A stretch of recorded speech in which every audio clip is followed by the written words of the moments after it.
ஓம் சாந்தி. 12/12/2024 சாக்கார முரளி. இன்று சிவ பகவான் கூறுகிறார், இனிமையான குழந்தைகளே, பாபா கற்பிக்கும் இந்த படிப்பில் அளவற்ற வருமானம் இருக்கிறது. ஆகையால் படிப்பை நன்றாக படித்து கொண்டே இருங்கள். ஒருபோதும் தொடர்பு துண்டிக்கப்படக்கூடாது. கேள்வி: விநாச காலத்தில் யார் விபரீத புத்தி உடையவர்களாக இருக்கிறார்களோ, அதாவது அன்பு புத்தி இல்லையோ, அவர்களுக்கு உங்களுடைய எந்த விஷயத்தின் மீது சிரிப்பு வருகிறது? பதில்: நீங்கள் விநாச காலம் இப்போது நெருங்கிவிட்டது என்று சொல்லும் போது அவர்களுக்கு சிரிப்பு வருகிறது. பாபா ஒன்றும் இங்கேயே அமர்ந்திருக்க மாட்டார் என்பது உங்களுக்கு தெரியும். பாபாவினுடைய வேலை தூய்மையாக்குவது. தூய்மையாகிவிட்டால் இந்த பழைய உலகம் விநாசமாகிவிடும், புதியது வந்துவிடும். இந்த யுத்தம் எல்லாம் விநாசத்திற்காகத்தான். நீங்கள் தேவதையாகி விடுகிறீர்கள் என்றால் இந்த கலியுக மோசமான உலகத்தில் வர முடியாது. ஓம் சாந்தி. ஆன்மீக தந்தை அமர்ந்து ஆன்மீக குழந்தைகளுக்கு புரிய வைக்கிறார். நாம் மிகவும் புத்தியற்றவர்களாக ஆகிவிட்டிருந்தோம் என்பதை குழந்தைகள் புரிந்திருக்கிறீர்கள். மாயை ராவணன் புத்தியற்றவர்களாக ஆக்கிவிட்டான். பிறகு புதிய உலகம் ஸ்தாபனை ஆக வேண்டி இருக்கிறது. அதற்காக பாபா கண்டிப்பாக வந்தே ஆக வேண்டும் என்பதை குழந்தைகள் புரிந்து கொண்டிருக்கிறீர்கள். திரிமூர்த்தி படமும் இருக்கிறது. பிரம்மா மூலம் படைத்தல், விஷ்ணு மூலம் காத்தல், சங்கர் மூலம் அழித்தல் என்று சொல்லப்பட்டிருக்கிறது. ஏனென்றால் செய்பவர் செய்விப்பவரோ தந்தை அல்லவா? செய்பவரும் செய்விப்பவரும் ஒருவர்தான். அதாவது சிவபாபா செய்பவர், அவரே பிரம்மா மூலமாக செய்விக்கிறார்.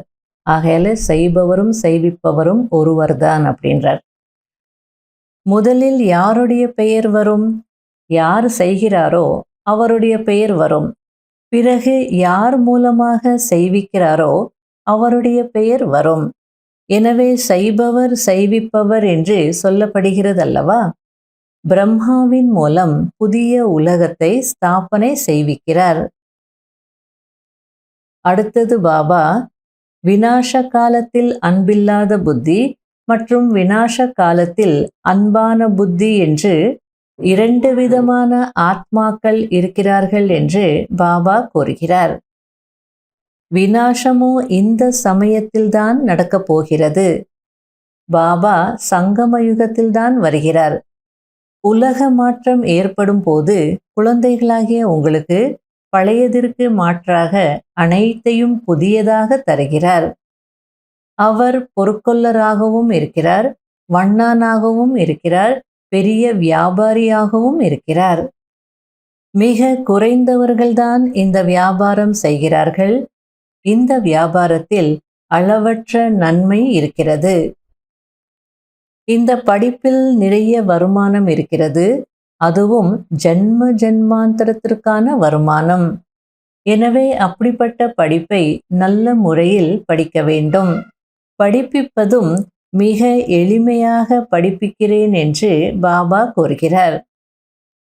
உங்களுக்கு இந்த படிப்பின் பிரதி வந்து கொண்டே இருக்கும். அதாவது முரளி கிடைத்து கொண்டே இருக்கும். பிறகு ஒருபோதும் தொடர்பு துண்டிக்கப்படாது. இது ஆத்மாக்கள் மற்றும் பரமாத்மாவுடனான தொடர்பாகும். இந்த சமயத்தில் மனிதர்கள் ஒருவர் இன்னொருவரை வெட்டி கொலை செய்து கொண்டே இருக்கிறார்கள் என்பதை நீங்கள் தெரிந்திருக்கிறீர்கள். இவர்களைப் போல் கோபம் அல்லது விகாரம் வேறு யாரிடமும் இல்லை. நீங்கள் தந்தையாகிய என்னை மட்டும் நினைவு செய்யுங்கள், நான் உங்களை சொர்க்கத்திற்கு அழைத்து செல்கிறேன் என்று தந்தை கூறுகிறார். இப்போது விநாச காலம் அல்லவா? மனிதர்கள் யார் சொல்வதையும் கேட்பதில்லை. சண்டை போட்டுக்கொண்டே இருப்பார்கள். அதாவது உலகத்துல செய்யக்கூடாத காரியங்கள் செய்றாங்க, மோசமான காரியங்கள் செய்துட்டே இருக்காங்க. எவ்வளோ சொல்லியும் புரிய வச்சும் அவங்க மாறல அப்படின்னா, கடைசியில என்ன சொல்லுவாங்க, "உனக்கு விநாச காலம் நெருங்கிடுச்சு. அதனால தான் நீ இப்படி செய்றேன்னு" சொல்லுவாங்க. அப்படின்னா அந்த விநாச காலம் நெருங்கும்போது, எவ்வளோதான் புரிய வச்சாலும் மக்கள் புரிஞ்சுக்க மாட்டாங்க. சண்டை போட்டுக்கிட்டே இருப்பாங்க. ஏன்னா, விநாச காலம் நெருங்கிடுச்சு. ராவணனுக்கும் சொல்லுவாங்க. இந்த மாரி சீதைய கடத்திட்டு வந்து வச்சிருக்கிறது நல்லதில்ல. கொண்டு போய் விட்டுடு. இது தவறுன்னு எவ்ளோ எல்லாரும் புரிய வைப்பாங்க. அவன் கேட்கவே மாட்டான். நான் யுத்தத்துக்கும் தயார் அப்படின்வான். அப்போ சொல்லுவாங்க, "உனக்கு விநாச காலம் நெருங்கிடுச்சு. அதனால தான் நீ இப்படியெல்லாம் செய்றேன்னு."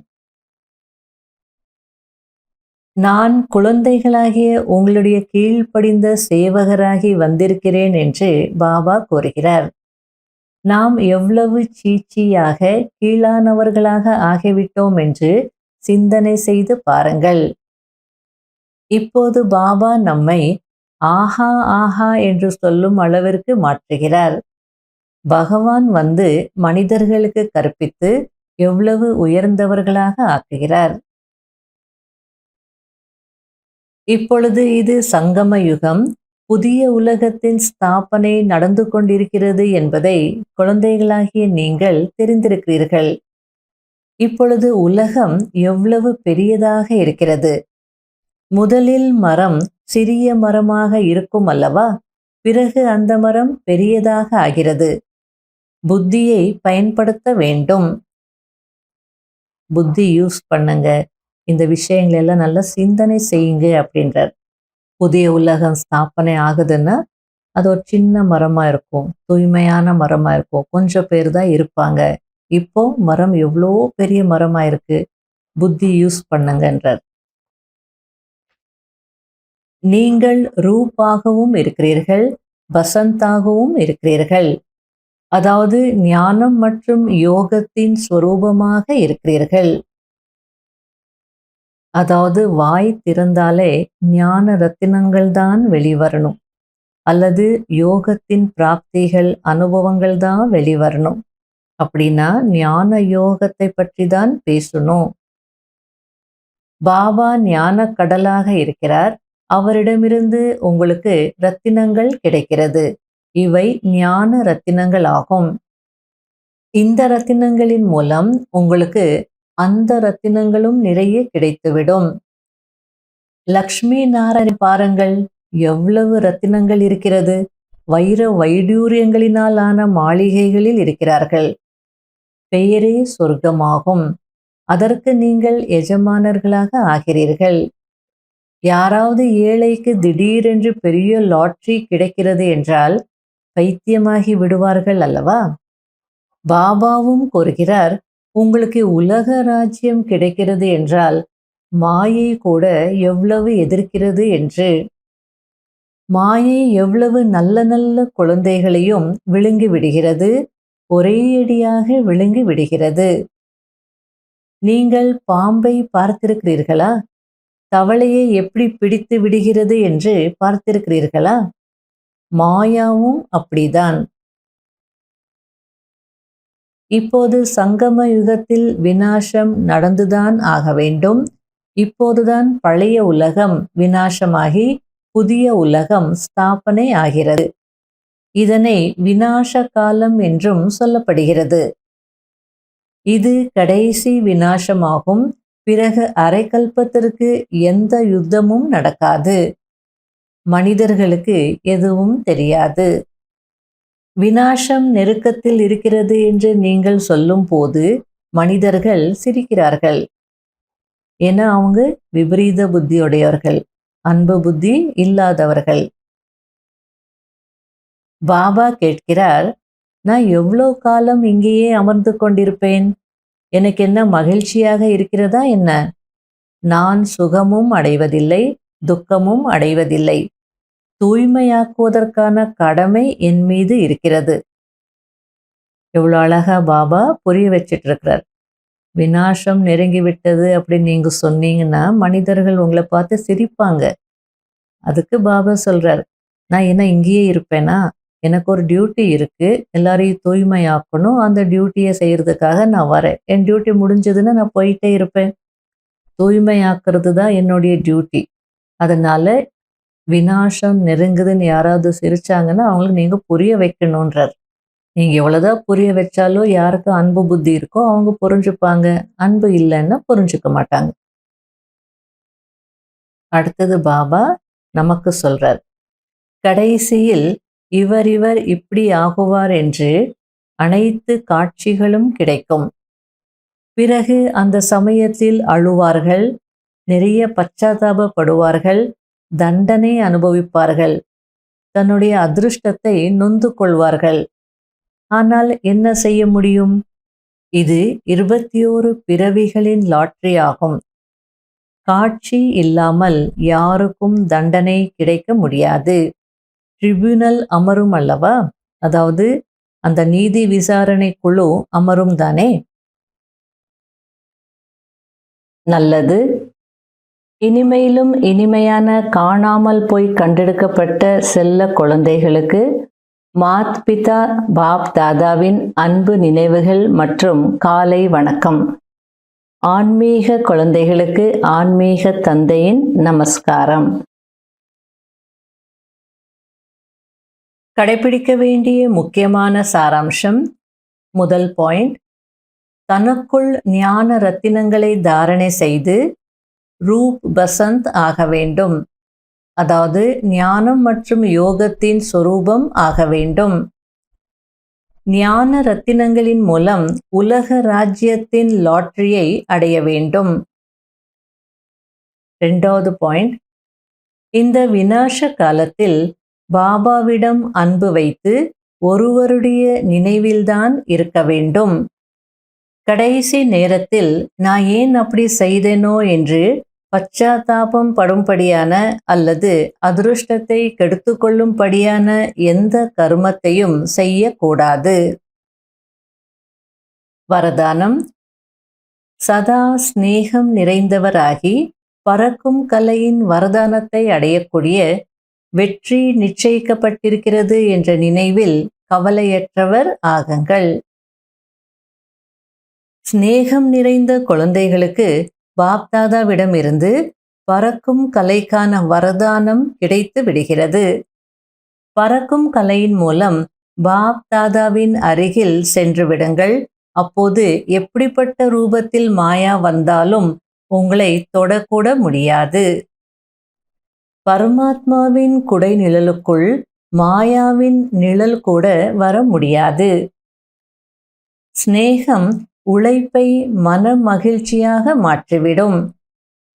ஸ்நேகம் ஒவ்வொரு காரியத்திலும் வெற்றி நிச்சயிக்கப்பட்டிருக்கிறது என்ற மனநிலையை அனுபவம் செய்விக்கிறது.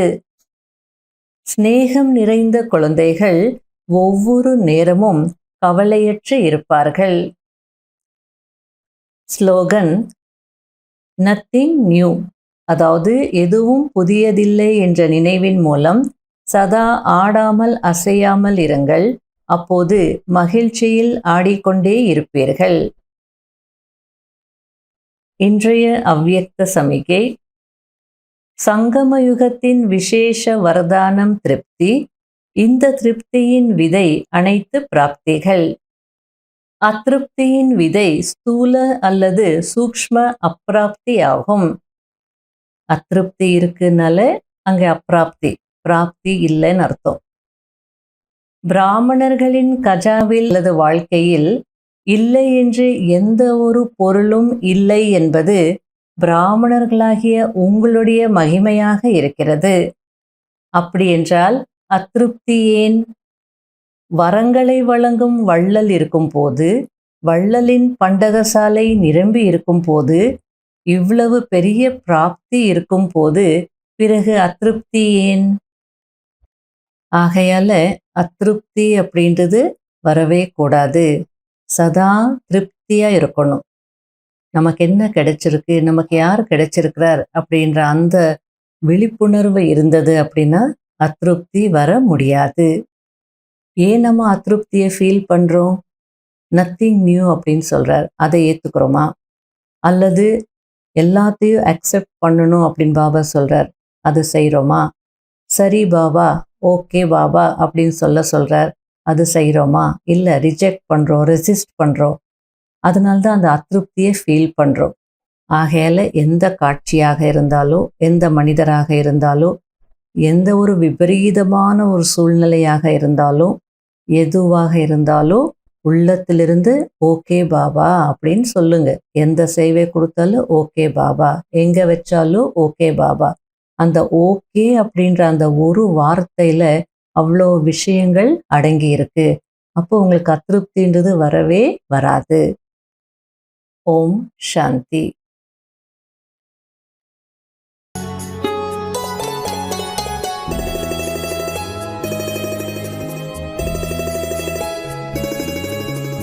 உன்னாலே பாபா உயர்ந்தேனே நானும் என் மனதார நன்றி சொல்வேன் என்னாலும்.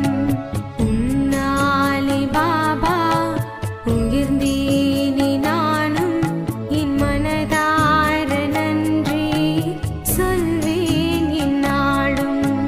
தாய்க்கெல்லாம் தாயே நானும்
செய்தாய்.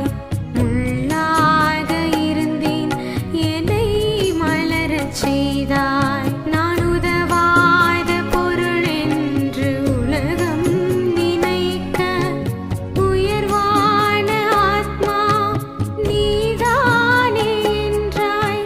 உயர்வான ஆத்மா நீதானே என்றாய். அழியாத செல்வம் அளவின்றி கொடுத்தாய். என் சுமைகள் எல்லாமே நீ வாங்கிக் கொண்டாய். தாய்க்கெல்லாம் தாயே நான் உந்தன் சேயே. உன் ஒருவனால் தான் அடைந்தேன் எல்லாமே. உன்னாலே பாபா உயர்ந்தேனே நானும் என் மனதார நன்றி சொல்வேன் என்னாலும். உன்னாலே பாபா உயர்ந்தேன்